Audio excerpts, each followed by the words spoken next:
All right, let's try this again. We are on lesson 7, page 403, graphing on the coordinate grid. Our objectives today, we are going to be able to take coordinate pairs and graph them on a grid. I'm going to start off looking at Maria's scavenger hunt. Okay, her scavenger hunt, she's making for a hiking club. Use a map to show where she hid the clues. Identify the location of each clue. First clue is hidden near a tree. What order pair describes that location? Okay, remember, you have to do the x-axis first, left to right, then up or down, okay? So we have to go to the right, and this is by 2, so 2, 4, and up 2. So your coordinate pair would be 4, 2. All right, next, Maria hid the next clue reflected across the y-axis from the tree. Where is it hidden? Across the y-axis. This is your y-axis. So if you're going to reflect, it's like taking this and flipping it over to this side. So instead of positive 4, you would have negative 4 and 2. So what's located there? Library. The library. It's just like taking a piece of paper and and just flipping it over. If you go across the y, you flip it this way. Go across the x, you're flipping it down that way. Okay? All right, then it says that she walked 3 blocks east and 2 blocks north.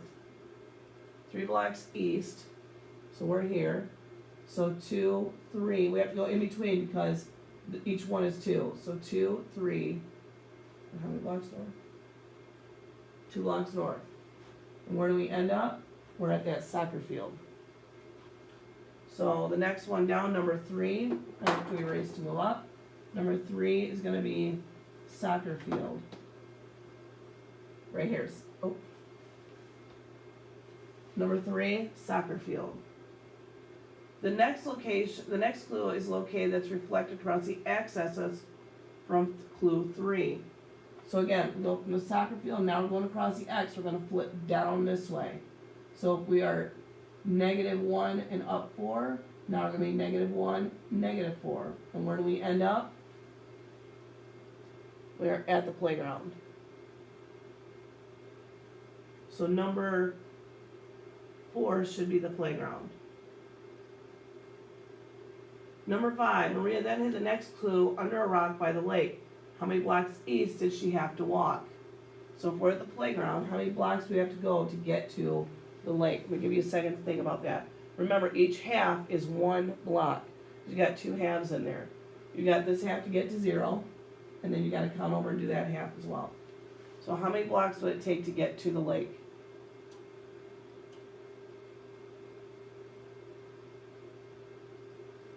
You said 6. You are correct.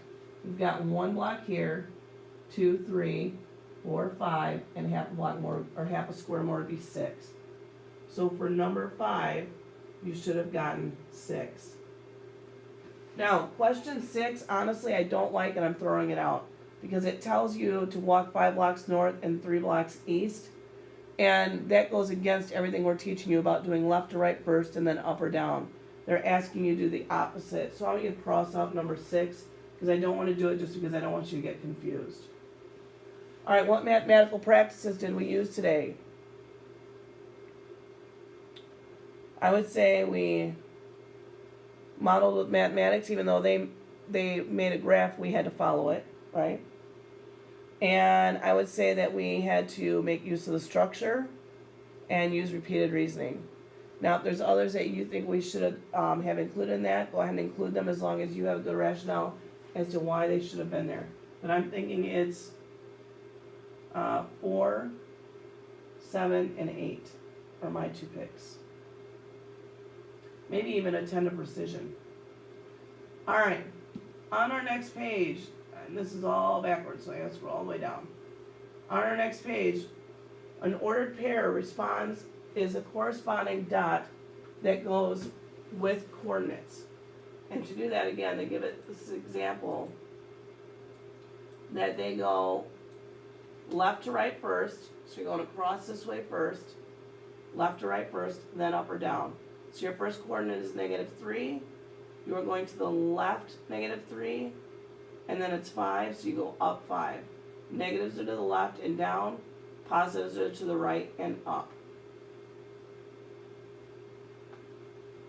So if you have a half, then you have to go over here and go in between two numbers. So negative 2.5 goes over 1, 2, and then a half of a square. And then you go down 2, 3, and half of a square again, because 3.5 is in between 3 and 4. So your dot actually ends up in the very middle of a square. Alright, let's try and plot these little stinkers. Alright, letter P is negative 2 and 4. Left to right first, negative 2, up to 4, put your dot, and label it P so you know what it is. If you just have dots there, no one's going to know what in the world you're doing.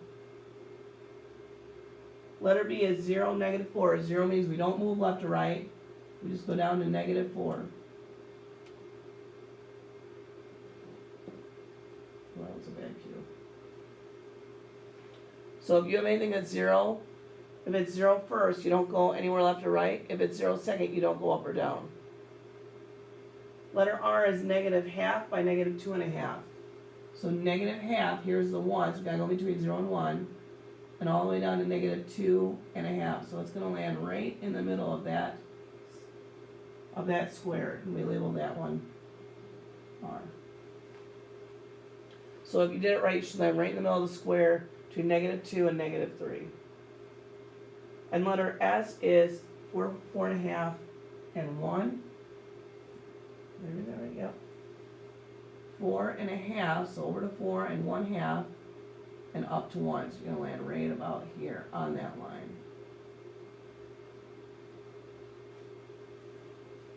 Now I want to really be careful that you can be precise when doing this, because if you get off at all, your answer is going to be wrong. So if it says a half, make sure you're going over half a square if you need to, and make sure that you're labeling those points.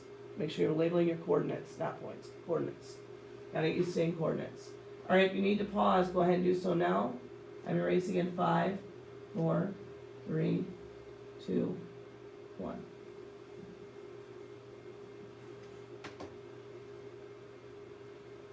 All right.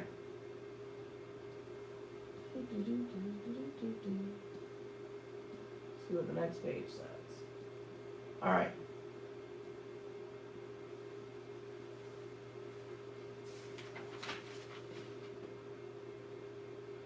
All right, when we do reflections, I'm going to zoom back out for a second here so we can read this a little better. All right, when we do reflections, you can grab points that reflect across the x-axis and y-axis. Remember, the points reflected across x will have the same x-coordinates, and their y-coordinates will be opposite. Points reflected across y will have the same y-coordinates, and the x's will be opposite. So if it tells us, I'm going to zoom back in here so we can see better.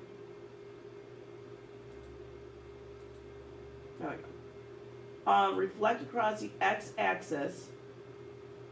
Keep the x-coordinate and take the opposite of the y. So if we're going across x, which is this one, you keep the first coordinate, you change the second to the opposite. So instead of 2, 4, it's going to be 2, negative 4. To grab across the y-axis, you're going to change the sign of the y. You're going to change the sign of the x, I'm sorry. So your y stays the same. So instead of 1.5 positive, it's 1.5 negative. Or instead of 1.5 negative, it goes to 1.5 positive. And then you're still going up the same. So if your coordinate is 1.5 and 3, 1.5 up to 3. And if you're going to flip it over the y, it's going to be negative 1.5 and 3. Alright. Where is my graphs clear off to the side. Why did they do that? Okay, grab negative 1 and 5 and grab across the x-axis. Negative 1 and 5. So over here, negative 1 and up 5. It's way up here. And they want us to reflect across x. So this should flip down here. So So instead, you're still gonna keep your first x coordinate, -1, but instead of +5, it's -5. Should be down there. Graph 2, 3.5 over 2, up 3.5, and reflect across the y. So now your x is going to change. Instead of +2, it's going to be -2, 3.5. So just remember, whatever axis you want to flip across, it should look like you literally took that dot, flipped it over, and it landed. And I just moved my dot. Take it and flip it. Take it and flip it. Like folding a piece of paper. Okay, the only thing you have to remember is which point it's going across. It's going across y, it should stay right where it's at and flip over that line. Staying at x, stays right at that point, flips right over that line. Okay? Alright,